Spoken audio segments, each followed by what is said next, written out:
Guys, today we're going to show you how to do a complete engine flush to remove those harmful carbon deposits, to get back lost horsepower and increase your fuel economy. This process is pretty simple, so let's get started. Doing an engine flush couldn't be simpler using the method I'm about to show you.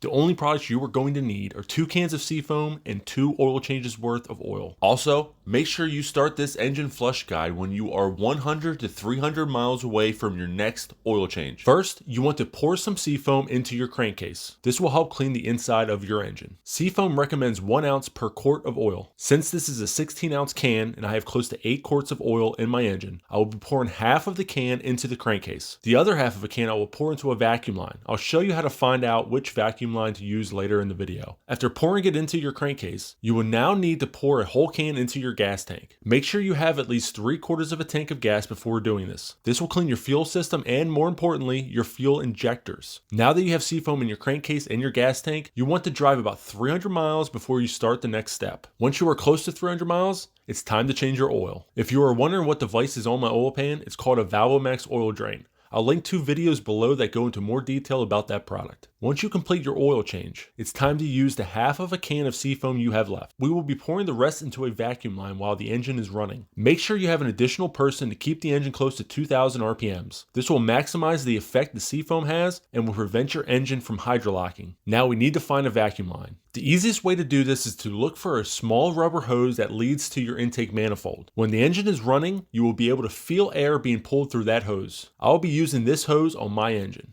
Now Rob is keeping his foot barely on the gas to maintain 2,000 RPMs, and I'm now pouring the seafoam in. This is a lot easier than it may seem. Since it's a vacuum line, the air is sucking the seafoam right into the intake manifold, so you don't have to worry about spilling it. Once the can is empty, I immediately tell Rob to shut the engine off. Now you need to wait 10 minutes before starting the engine again. This 10-minute period allows the seafoam to soak into those carbon deposits and break them down. Once 10 minutes is up, you can start your engine. Now I'm sure you've seen the videos of seafoam treatment smoking out neighborhoods, so you want to make sure you do this at night or in an open area like a park. However, not every car will produce smoke. In the case of Ford's Coyote motors, it's pretty rare for it to smoke.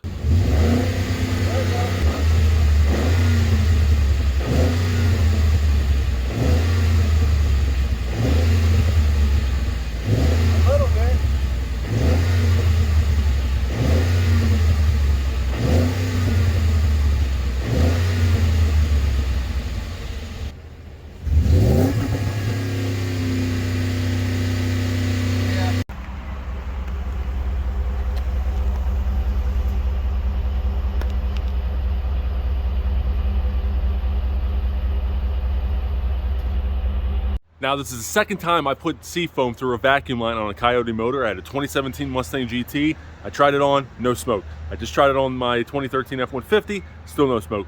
So now it is possible that these engines are just very clean in general. The Mustang, when I tried it, had about 40,000 miles on it. This truck has 82,000 miles right now, so it may just actually be very, very clean. I tried it on my 95 F-150 and that smoked everywhere. But most importantly, you guys need to realize that even though it doesn't smoke, it doesn't mean it's not doing anything. Seafoam has been around for years and has been proven to help clean up the insides of your engine, the intake manifold and into the valves.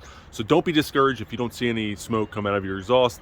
It doesn't mean it's not doing anything. Now, most of you may think that this should be enough to clean your engine. However, if you really want to super flush your engine, you will need to drive another 200 to 300 miles and then change the oil again. This whole process should make a difference in how your car feels, especially if you feel like you are low on horsepower or your fuel economy has reduced. With gas prices nearing all-time highs, we need to maximize our fuel economy. This process can help with that. So let's recap. The products you need are 2 cans of seafoam and 2 oil changes worth of oil and oil filters. Now here's the process. First, pour 1 ounce of seafoam into your crankcase when you are 100 to 300 miles away from your next oil change. Second, pour a whole can of seafoam into your gas tank. Third, drive 100 to 300 miles, allowing the seafoam to break down the carbon deposits in your engine. Fourth, change your oil. Fifth, pour a whole can of seafoam into a vacuum line leading into your intake manifold. Sixth, turn off your engine and wait 10 minutes. Seventh, after 10 minutes, turn on your engine and let it idle for a few minutes. Eighth, drive 200 to 300 miles. Ninth, change your oil again. 10th, enjoy the peace of mind that you have cleaned out your engine and prolonged its life. Please note, I will be doing this every 50,000 miles. You can do it more often, but that can get rather expensive. All right, that's it. Like I said, this should help you retrieve lost horsepower and get back some fuel economy that you might have lost over the years. Thanks for watching. Please like, subscribe, and hit that notification bell for more Trick Shift Garage content. We'll see you on the next one.